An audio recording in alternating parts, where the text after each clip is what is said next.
Hola, hoy voy a enseñarte cómo hacer una instalación eléctrica monofásica paso a paso. Así que empecemos.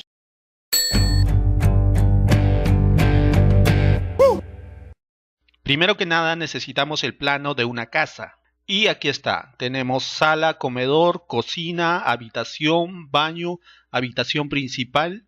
Luego distribuiremos la ubicación de los muebles y ya estamos listos para iniciar con la instalación eléctrica monofásica. Y empezaremos por el tablero de distribución o cuadro eléctrico. Y este cuadro eléctrico debe estar en un lugar accesible y debe estar a una altura mínima de 1,50 m y máxima de 2 metros, como pueden ver en esta imagen. Ahora, una instalación eléctrica monofásica sería más o menos así. Tenemos los cables fase y neutro, donde el fase es el que lleva la tensión. Luego tenemos el contador eléctrico y la termomagnética que hace de controlador de potencia. Esto de aquí pertenece a la empresa. Aquí tú no te metes. Luego de ahí salen los cables calibre 6 del sistema AWG y llegan al tablero de distribución de nuestra casa, donde encontramos la termomagnética general, el disyuntor diferencial y las diferentes termomagnéticas que controlan cada circuito de la casa. Por ejemplo, tenemos una termomagnética para las luces, otra para las tomas generales, otra para la cocina, otra para la ducha eléctrica. Cada aparato que tenga un gran consumo eléctrico requiere su termomagnética individual. Por ejemplo, aquí podríamos añadir una termomagnética para la calefacción y otra termomagnética para el aire acondicionado. Aquí también vamos a encontrar el sistema de puesta a tierra o el cable a tierra que acompaña a cada circuito, incluido al circuito de luces. Y como pueden ver, el cable a tierra es independiente, no está conectado ni al cable fase ni al cable neutro. Y hablando de cables, para diferenciarlos dependiendo del país se usan diferentes colores. Por ejemplo, en la mayoría de países, para el cable fase se usa el color rojo, el color negro, el color azul y el color marrón. Para el neutro en la mayoría de países se usa el color blanco, en algunos también se usa el color plomo y en Latinoamérica el color azul solo lo usa Argentina y el azul también se usa en la Unión Europea. Y finalmente en todos los países para la puesta a tierra está reservado el color verde o el color amarillo verde. Ahora el cableado es así, fase por la izquierda, neutro por la derecha, ingresan por arriba al interruptor general.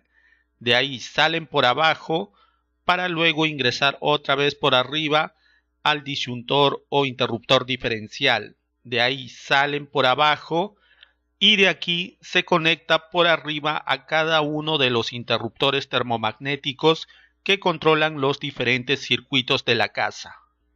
Ahora esta conexión se suele hacer de la siguiente manera, usando guirnaldas que conecten los interruptores o usando un peine eléctrico, donde estas puntas van en los bornes del interruptor, quedando de esta manera. Un peine eléctrico por dentro no es más que dos peines de cobre, uno que conecta todos los neutros y el otro que va a conectar las fases. Ahora tu mejor opción es usar los peines eléctricos, porque por norma las guirnaldas no están permitidas. ¿Pero por qué?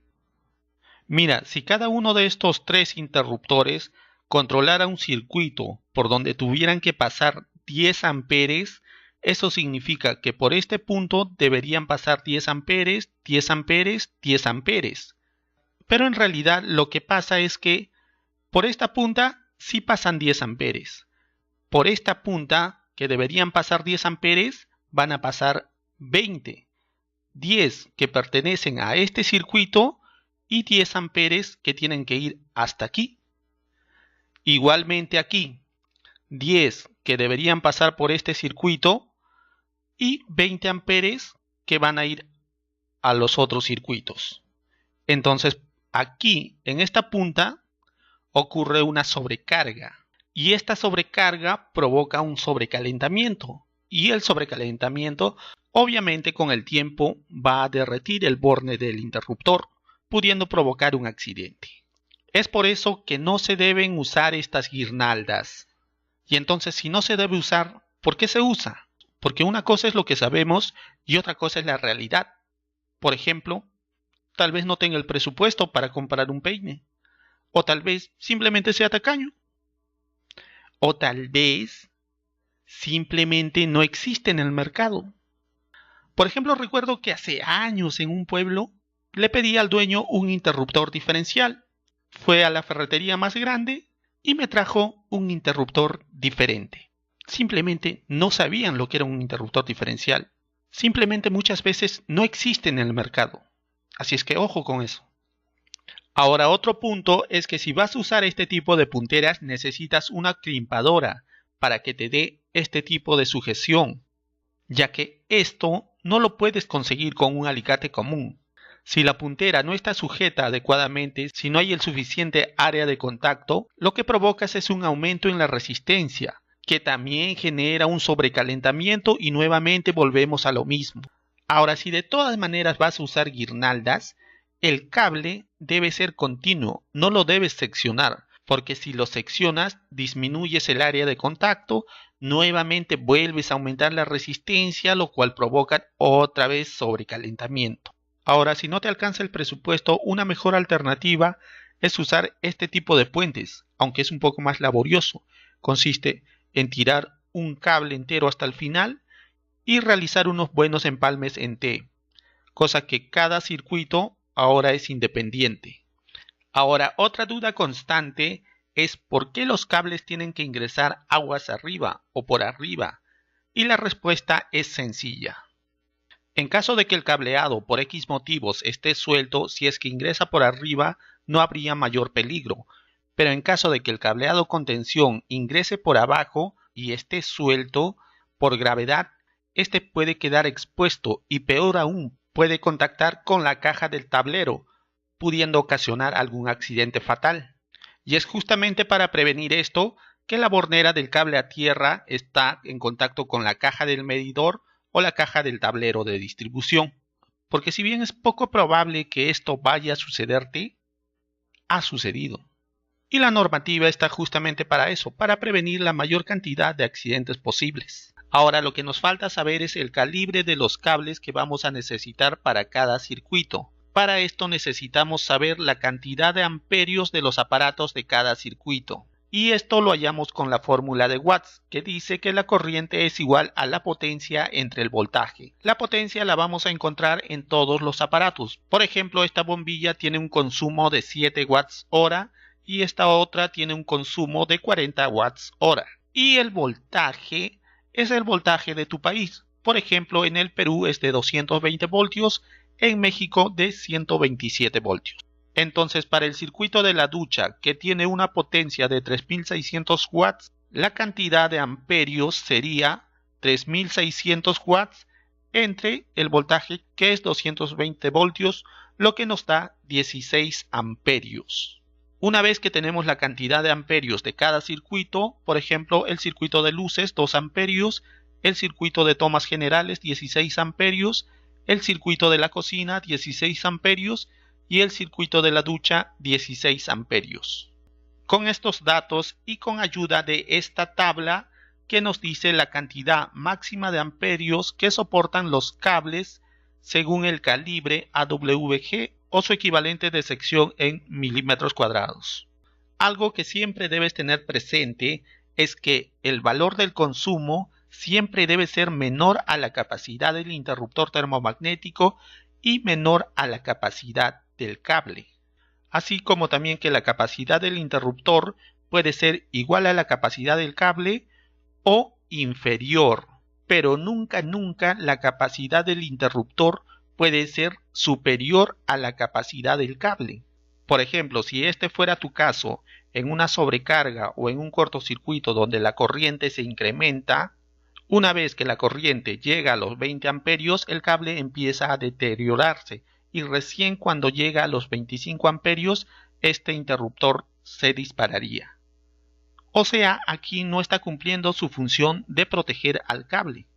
Entonces, para el circuito de la ducha de 16 amperios, se ubica en este rango, entonces le corresponde un cable calibre 12 que tiene una capacidad máxima de 20 amperios.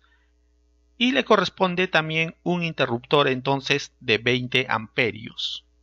Para el circuito de la cocina, que también consume 16 amperios, será igual. Se ubica aquí, entonces le corresponde un cable calibre 12 y un interruptor de 20 amperios. Y para las tomas generales, de igual manera. Si es 16 amperios, es por aquí, entonces le corresponde un cable calibre 12 y un interruptor termomagnético de 20 amperios. Para el circuito de luces, que tiene un consumo de 2 amperios, estaría en este rango de aquí y le correspondería un cable calibre 16. Pero para tener una mayor facilidad de manejo del cable, se le coloca un cable calibre 14 y una térmica que tiene que ser superior a estos 2 amperios, o sea, una térmica de 10.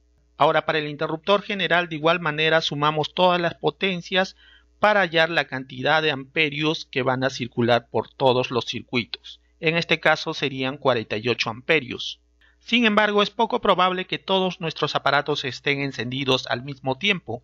Por eso existe algo llamado coeficiente de simultaneidad, que nos dice que en nuestras horas de máximo consumo solo consumimos entre el 70 y el 80% del total. En este caso vamos a tomar el 80% de 48 amperios, que vendría a ser 38 amperios.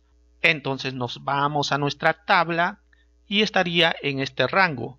Entonces vamos a usar un cable calibre 8 y un interruptor termomagnético de 40 amperios. Entonces el cableado en nuestro tablero eléctrico sería así.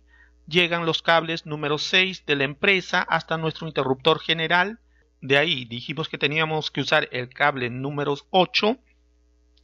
Llega nuestro diferencial, salimos con el cable número 8 hasta los interruptores de todos los circuitos. Ahora, para el circuito de luces dijimos que aquí usaríamos el cable calibre 14. Para el circuito de tomas de cocina y de ducha nos salía que teníamos que usar el cable calibre 12. 12 aquí y 12 aquí. No está de más recordar que los interruptores termomagnéticos solo protegen a los circuitos, o sea a los cables, contra sobrecargas o cortocircuitos. Si quieres saber cómo funciona un interruptor termomagnético, mira este video de aquí. Ahora, el interruptor diferencial es el que protege a las personas en caso de contactos directos e indirectos. Ahora, la capacidad del diferencial debe ser mayor a la del interruptor general, y esto tiene una explicación sencilla: en el poder de corte. El poder de corte de un disyuntor diferencial es menor al poder de corte del interruptor general. ¿Qué quiere decir esto? Que cuando haya un cortocircuito, si la termomagnética salta, su gran poder de corte evita que se dañe al interrumpir la corriente durante el cortocircuito. En cambio, el disyuntor diferencial, como tiene un poder de corte bajo, es muy probable que este disyuntor diferencial se dañe y tengas que cambiarlo. Y por si no lo sabías, este juguetito cuesta el doble que un interruptor termomagnético. Es por eso que tratamos de proteger al disyuntor diferencial. ¿Y cómo lo protegemos? Pues lo protegemos justamente colocando un valor alto para que en caso que el corto venga por este lado, primero salte una de estas térmicas, y en caso venga aguas arriba, primero salte el interruptor general. Y eso también responde a otra pregunta: ¿qué va primero, el disyuntor diferencial o el interruptor general? Pues primero va el interruptor general para proteger al disyuntor diferencial de posibles sobreintensidades que pudieran venir aguas arriba. Y no te olvides de disparar el piloto del diferencial para comprobar si está funcionando. Y si quieres saber cómo funciona el interruptor diferencial, pues mira este video de aquí. Ahora, para completar la protección de las personas, tenemos el sistema de puesta a tierra, que nos protege de los contactos indirectos, desviando las fugas de corriente a tierra a través de una pica de cobre. Es así como el sistema de puesta a tierra y el diferencial se complementan. Ahora, si quieres entender exactamente cómo funciona el sistema de puesta a tierra, tienes que mirar este video de aquí. Finalmente ya sabemos cómo proteger a los cables y a las personas. Pero, ¿cómo protegemos a los aparatos eléctricos? ¿Protegerlos de qué? ¿Quién es el desgraciado que atenta contra nuestras amadas computadoras? Pues mis queridos chavalotes, es hora de hablar de fluctuaciones anormales de voltaje o tensión. Cuando el voltaje o la tensión es mayor a lo normal, hablamos de sobretensiones. Y cuando la tensión es menor, hablamos de baja tensión. Las sobretensiones dañan los componentes electrónicos. Cualquier artefacto electrónico sometido a sobretensiones se degrada reduciendo su tiempo de vida o simplemente se estropea. Por otro lado, la baja tensión provoca el incremento de la corriente como efecto compensatorio, lo cual provoca un sobrecalentamiento en los conductores, deteriorando su aislante. ¿Y dónde encontramos conductores por montón? Pues en los motores. Es por eso que cuando hay baja tensión, lo que se dañan son las lavadoras, los refrigeradores, cualquier aparato eléctrico que tenga un motor. Ahora, para protegernos de estas variaciones indeseables de la tensión, tenemos los protectores de baja tensión, los protectores de sobretensiones transitorias y los protectores de sobretensiones permanentes. Aquí tienes el ejemplo de algunos modelos. Ahora te voy a dar un ejemplo de cómo funciona un protector de sobretensiones. Aquí tenemos nuestro tablero, vamos a modificarlo un poco. El protector de sobretensiones y baja tensión va aquí, después del diferencial. Como puedes ver, estos cables que salen por aquí continúan hacia aquí. Pero antes vamos a instalar aquí un contactor. Como puedes ver, los cables que venían de aquí van a entrar al contactor, van a salir del contactor y continuar su camino. ¿Qué es lo que hace el contactor? El contactor no es más que un interruptor potente, por decirlo de alguna manera.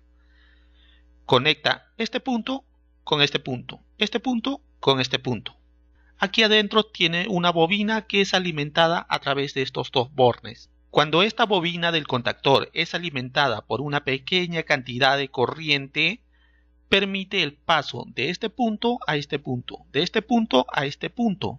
O sea, es como el interruptor de una bombilla, solo que más potente. Por ejemplo, los interruptores de pared pueden cortar 10 a 15 amperios como máximo, después se funden. Y este contactor te permite cortar 60 a 100 amperios sin estropearse. Entonces acá tenemos nuestro protector de alta y baja tensión. Y lo vamos a alimentar desde este punto de aquí usando un puente. Ahora, tanto el cable fase como el cable neutro van a salir por abajo y van a continuar hacia los bornes que alimentan la bobina del contactor. Como la bobina ahora está funcionando, permite el paso de la corriente que viene aguas abajo del diferencial y permite alimentar todos los circuitos de la casa. Ahora volvemos al protector. ¿Cómo funciona este protector de alta y baja tensión? Cuando la tensión es 10% mayor o menor a lo normal, corta el paso de la corriente. Entonces, como ya no hay esta corriente que alimente la bobina del contactor, el contactor deja de funcionar y corta el paso de la corriente que viene aguas abajo del interruptor diferencial, cortando la energía a toda la casa. ¿Ves? Sencillo. Ahora, ¿por qué usamos este contactor? Lo usamos porque el protector no está diseñado para cortar 40, 30 amperios. A lo mucho corta 10 amperios. Después de 10 amperios simplemente se estropea. Y salvo que seas millonario, no creo que tengas la capacidad para estar cambiando a cada rato este protector, que de hecho no es barato. No lo es. Ahora, si quieres ver cómo se instala otros tipos de protectores, debes mirar este video. Y tal vez así tus aparatos te duren un poquito más de tiempo. Finalmente ya hemos terminado con nuestro tablero eléctrico. Ahora estamos más que listirijillos para empezar con el cableado de nuestros diferentes circuitos, donde aprenderemos a instalar interruptores simples, dobles, triples, conmutados, cruzados, híbrido, Perdón. Ya, el primer paso entonces es mirar este video donde encontrarás todo lo que te dije. O suscribirte aquí. Si te gustó, comenta, dale like o apóyame en Patreon. Es todo. Chau, chau.